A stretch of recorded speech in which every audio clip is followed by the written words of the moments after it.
समझा, तब से महीने, 1.5 महीने, 2 महीने से मेरे मन में एक विचार चल रहा है कि सब कर लिया है, सबके लिए किया है, लेकिन अभी तक बेटे और बेटियों के लिए कुछ नहीं किया है। तो अब नंबर है बेटे और बेटियों का। अब जो भी चाचा करेगा वो बेटे और बेटियों के लिए करेगा। उसकी पूरी रूपरेखा बना रहा हूं। आज जल्दबाजी में वो पूरी रूपरेखा तो बता नहीं पाऊंगा, और कोई काम अगर करना है तो मजबूती के साथ करना है, आधा अधूरा नहीं करना है। अगर हम आधा अधूरा कहें कि कल से हम शुरू कर देंगे तो वो लड़खड़ा जाएगा, वो गिर जाएगा। काम करना है तो मजबूती से करना है कि वो हरदम चलता रहे, जैसे कि चाचा की रसोई चल रही है, जैसा कि पानी चल रहा है, जैसा कि स्वास्थ्य शिविर लगाए चल रहे हैं। जो चाचा के काम चल रहे हैं वो उन्हीं में उसके काम की भी गिनती होनी चाहिए। जिसने बनाया था उसी के साथ होना चाहिए था कि चाचा के संग क्यों होगी। चलो आज अपने बच्चों से भी बात हो जाए और बच्चियों से भी बात हो जाए। आज के इस युवा संवाद कार्यक्रम में मंच पर उपस्थित और बेटियां यहां पर उपस्थित हैं। खेलग्राम परिवार आपका स्वागत, वंदन और अभिनंदन करता है।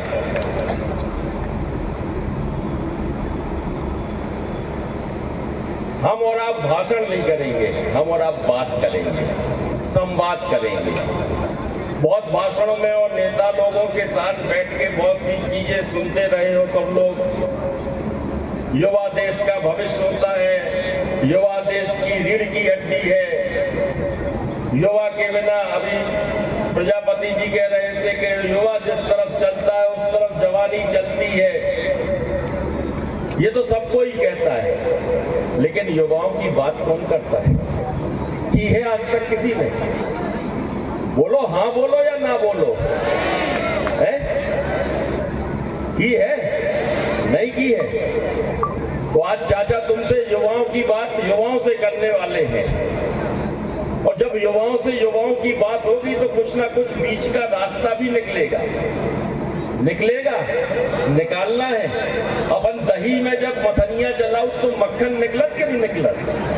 तो आज मक्खन निकालने हैं, तो हाथ उठा के बताओ कि मक्खन निकालने हैं। आज पानी पिलाओ, चाचा ने रसोई चलाई, चाचा ने ऑक्सीजन बैंक चलाओ, चाचा ने धार्मिक आयोजन करे, चाचा ने स्वास्थ्य शिविर लगाओ, आंखें दिखवा नहीं, सब कुछ कर लो। ये बात सही है।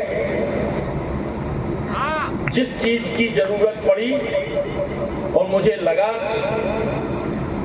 कि ये हमारे समाज को जरूरत है, हमारे छतरपुर को जरूरत है, हमारे क्षेत्र को जरूरत है, वो मैंने आगे बढ़कर किया। और वो सब कुछ किया है तो आपकी ताकत और आपकी हिम्मत और आपके साथ देने से किया है।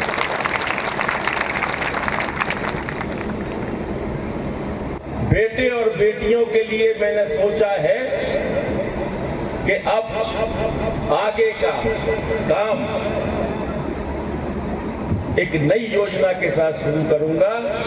खेलो, बोलते चलना साथ में, खेलो, पढ़ो और आगे बढ़ो।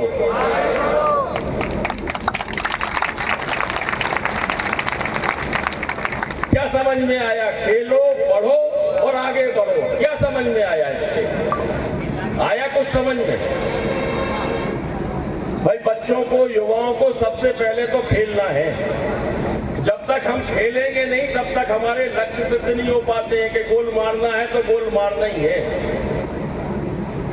तो हमें खेलना भी है, हमें पढ़ना भी है और हमें आगे बढ़ना भी है। की बात हम करें तो खेलग्राम में आप लोगों ने KGPL जैसा आयोजन देखा है सबने? अच्छा, कितने लोगों ने इसमें भाग लिया है? हाथ उठा। जैसा टूर्नामेंट या कार्यक्रम या दूसरे खेल, कबड्डी भी हुई है और होगी। जब यहाँ हम लोग इसकी बात करेंगे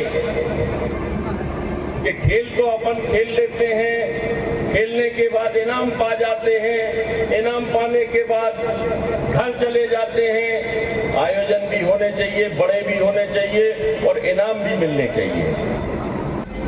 खाना है, हम कुछ चीजें लिख के लाए हैं कि ये जब भाजपा की सरकार रही है ये, तो इनने नौकरी नहीं घोटाले करे। नौकरी घोटाला, परीक्षा घोटाला, तुम्हारे छतरपुर के विश्वविद्यालय में भर्ती घोटाला, व्यापम घोटाला, पटवारी घोटाला। भाई घोटाले थे कि नहीं भाई? हमने गलत तो नहीं पढ़े? और सरकार ने आपको, भाजपा सरकार ने इन्वेस्टर मीट करके आपको धोखा दिया कि हम रोजगार लाएंगे, करोड़ों रुपए का खर्च किया, लेकिन एक रोजगार अपने प्रदेश में नहीं आया कि अपने युवाओं को वहां काम मिल सके। बताओ आया? नहीं आया। और फोटो कितनी बड़ी बड़ी खिंची, बड़ी बड़ी। तो ये भाजपा नेता फोटो खिंचाना और टांगना जानते हैं, करना नहीं जानते। जिम्मेदारी हमारे युवाओं को लेनी होगी। ये वादा मैं आपसे करता हूं कि जगह देख के स्टेडियम बनेगा। दूसरी बात, खेलों के लिए यहां पर एकेडमी लाऊंगा, सरकार बनेगी और खेलों की एकेडमी छतरपुर में होगी। अगर सागर में हो सकती है तो छतरपुर में क्यों नहीं हो सकती? हो सकती है ना, तभी तो हम खेलों में आगे बढ़ेंगे। और ये तो शासन का काम है। चाचा अपने स्तर पर अपने बच्चों को खिलाएगा, आगे बढ़ाएगा, ये जिम्मेदारी हमारी है। और आपको कहता हूं,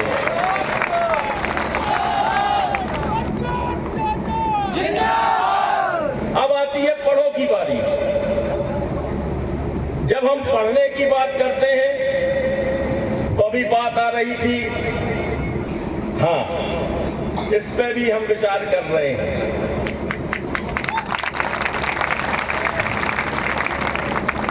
कोचिंग भी होनी चाहिए और वो भी अच्छे स्तर की होनी चाहिए। कोचिंग भी हो, जो 10वीं 12वीं वालों को कोचिंग चाहिए उनको भी मिले, और जो प्रतियोगी परीक्षाओं में शामिल होना चाहते हैं उनको भी मिले। ये कोचिंग वो होगी। और इसमें अगर मुझे बाहर से, चाहे कोटा से, चाहे भोपाल से, चाहे इंदौर से, कहीं से भी अच्छे टीचर्स को बुलाने की जरूरत पड़ेगी तो उनको बुला के कोचिंग छतरपुर में खुलवाऊंगा और अपने बच्चों को आगे बढ़ाऊंगा। योजना को फिर जिंदा करवाया, लेकिन जिंदा तो करा लिया। आज 4-5 साल निकल गए हैं, इनने धरातल को उसको आने नहीं दिया। ये इनकी कार्यशैली और इनकी कार्य करने का तरीका है। अब महाराजा कॉलेज देखे हम, भैया यूनिवर्सिटी की घोषणा 9 साल पहला भई थी। हमें अगर यूनिवर्सिटी की आपने घोषणा की थी और 418 एकड़ जमीन आपने आरक्षित कर ली थी, तो यूनिवर्सिटी हमें वहां क्यों नहीं दे रहे हो? पैसा क्यों नहीं दे रहे? हमने देखा है बहुत से छोटे सेगमेंट हैं। आपको स्वरोजगार की तरफ ले जाने का काम मैं शुरू करवाऊंगा, जिससे कि आप स्वावलंबी बन पाए, खुद के पैरों पे खड़े हो पाए। उसकी डिजाइन बना रहा हूं कि आपको अलग अलग चीजों की विधाओं में पारंगत किया जाए और आप अपना रोजगार आगे बढ़ा सकें और काम कर सकें। आपको किसी के ऊपर मोहताज न रहना पड़े, इसकी व्यवस्था कर रहा हूं। अभी समझ में नहीं आएगा, लेकिन इसको समझाएंगे जब हम आगे आपको बताएंगे कि आपको रोजगार कैसे मिलेगा। और मेरा लक्ष्य है कि मैं अपने विधानसभा क्षेत्र के 10,000 लोगों, युवाओं से अधिक लड़कों को, युवाओं को स्वरोजगार और उनके खुद के पैरों पर उनको मजबूती के साथ खड़ा कर सकूं। ये मेरी शुरुआत और मेरा लक्ष्य रहेगा। चाचा तुम और लड़े भिड़े में मजबूत है, चिंता नहीं करनी है। छतरपुर में ऑनलाइन सेंटर खुलेगा, ये मैं आपको आज कहता हूं कि कांग्रेस की सरकार बनेगी और ऑनलाइन सेंटर खुलेगा। कुछ बातें और आई थी कि हम लोग ऑफिस में जाते हैं, तमाम भ्रष्टाचार है, काम नहीं होते हैं। सरकार बना लो, फिर वो एकल खिड़की व्यवस्था बनाने की कुछ विचार करेंगे कि आपका काम एक खिड़की से हो, 10 जगह आप लोगों को भटकना ना पड़े। इस तरह से किया जाएगा और इसको कराने की कोशिश की जाएगी। लेकिन ये सब तो होगा और चाचा करेंगे।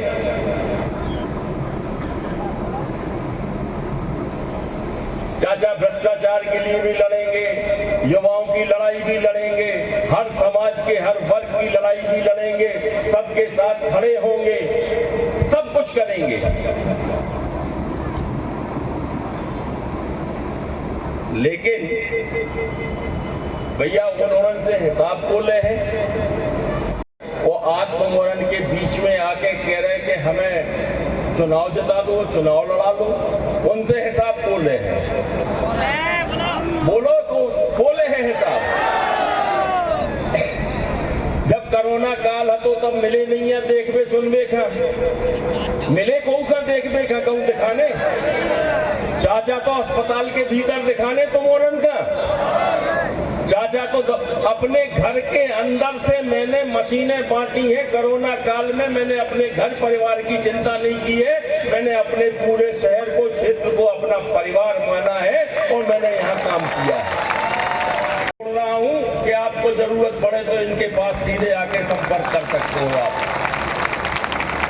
आप खेलग्राम से निराश होकर नहीं जाओगे, आपकी बात सुनी जाएगी, आपको न्याय दिलाया जाएगा, आपके ऊपर अन्याय नहीं होने दिया जाएगा। ये वचन मैं आपको आज देता हूं। यहाँ पे किसी समाज का हो, आपका चाचा